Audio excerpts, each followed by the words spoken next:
जम्मू कश्मीर के पहलगाम में हुए आतंकी हमले के बाद से ही पाकिस्तान अपने चिरपरिचित अंदाज में झूठ बोल रहा है।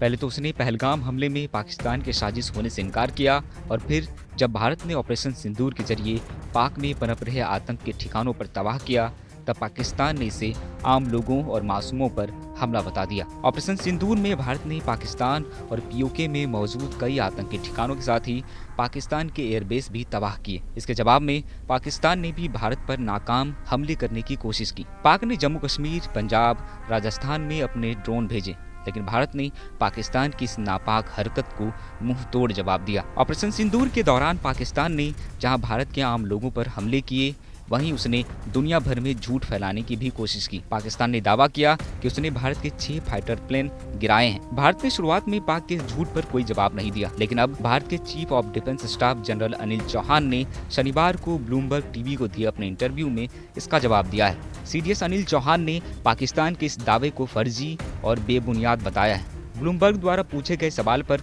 अनिल चौहान ने कहा, बिल्कुल गलत। हालांकि उन्होंने संघर्ष के दौरान भारतीय जेट्स को नुकसान होने की बात स्वीकार की है, लेकिन ये नहीं बताया है कि कितने जेट्स को नुकसान हुआ। General, there's still one unanswered question since the incident between Pakistan and India, and that is whether or not Pakistan downed an Indian jet, or in fact more than that. Can you confirm?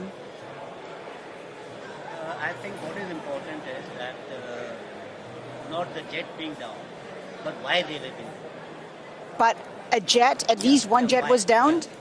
Why they were. The good part is that we are able to understand the tactical mistake which we made, remedy it, rectify it, and then implement it again after 2 days, and flew all our jets, again targeting at long range, which I said. Pakistan claims 6 Indian jets were downed. Is it correct in that estimate? Absolutely incorrect, and that is not information which I said is important. What is important is why they were down. That is more important for us. And what did we do after that? That's more important. दरअसल CDS general Anil Chauhan Shangri La dialogue में हिस्सा लेने के लिए Singapore गए हुए हैं। यहीं उन्होंने ब्लूमबर्ग को यह इंटरव्यू दिया। जब ब्लूमबर्ग के रिपोर्टर ने उनसे पाकिस्तान द्वारा किए जा रहे दावों पर सवाल पूछा, तो सीडीएस ने कहा कि ये पता लगाना अधिक महत्वपूर्ण होता है कि विमानों को नुकसान क्यों हुआ, ताकि सेना अपनी रणनीति में सुधार कर सके और फिर जवाबी हमला कर सके।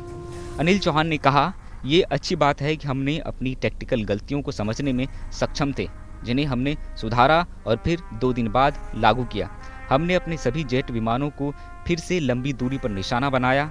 वहीं सीडीएस इस बयान के बाद देश में राजनीति भी हो रही है। सीडीएस के बयान के बाद कांग्रेस केंद्र सरकार पर हमलावर है।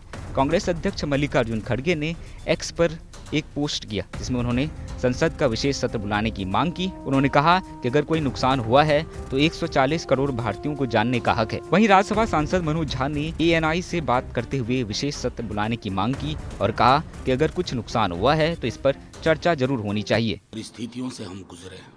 पहलगाम की पीड़ा सामूहिक पीड़ा थी। कुछ सवाल देश के मन में थे, इसलिए बार बार मैं समझता हूं कि राष्ट्रीय जनता दल ने सबसे पहले प्रधानमंत्री जी को चिट्ठी लिखी थी कि एक विशेष सत्र बुलाया जाए। ये वही देश है कि 62 में चीन के साथ युद्ध के दौरान संसद में समेकित चर्चा हुई थी। कई महत्वपूर्ण सवाल हैं। अगर कहीं कोई हमारा नुकसान हुआ है तो उसके लिए भी संवाद होना चाहिए। और ये जो ट्रोल ऑपरेशन सिंदूर की शुरुआत से ही जहां विपक्षी पार्टियां सरकार के साथ खड़े होने की बात कर रही है, वही समय समय पर सरकार और सेना से कई सवाल भी पूछे गए हैं। सेना ने अपनी शुरुआती प्रेस कॉन्फ्रेंस में ही पाकिस्तान के कई झूठ को बेनकाब किया और विपक्ष के सवालों के जवाब भी दिए, लेकिन इसके बावजूद भी देश में राजनीति हावी है और अब सीडीएस के बयान के बाद इसमें और तेजी आने की पूरी संभावना है।